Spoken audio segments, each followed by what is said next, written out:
এই মুহূর্তে আছি এইচএম রোড, আর এই যে বাজারটা আপনারা দেখতেছেন এটা কুসনিমারা বাজার।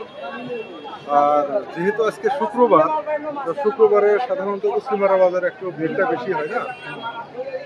তো আজকের এই ভিডিওটা করা আমার উদ্দেশ্য হলো, আমরা দেখেন বরাবর একটা কথা মানে এইচএম রোড নিয়ে আমরা বলি, এইচএম রোডের একোয়ার যেটা ঘাটি আছে আর কি। তো অনেকেই হয়তো ভাবেন যে এত চওড়া রাস্তার দরকার নাই। তো চওড়া রাস্তা কি জন্য দরকার আজকে আমি ধরেন এই ভিডিওর মাধ্যমে আপনাদের বলছি আর কি। পিছনে দেখছেন একটা নাইট সুপার আছে, সামনে ছোট ছোট গাড়ি আছে।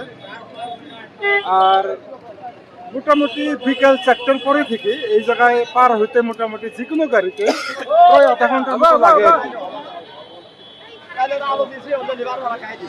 তো কারণটা একটাই যে এই জায়গার মধ্যে যেহেতু একটা বাজার আর চারপাশে ধরো দোকান, কৃষকরা কৃষি পণ্য আনে এই জায়গায় বিক্রি করে।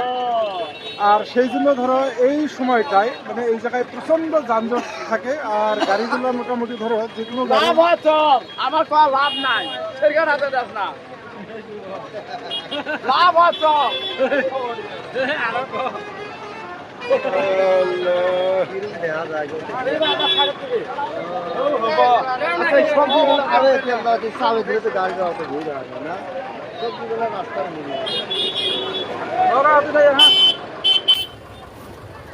সরকার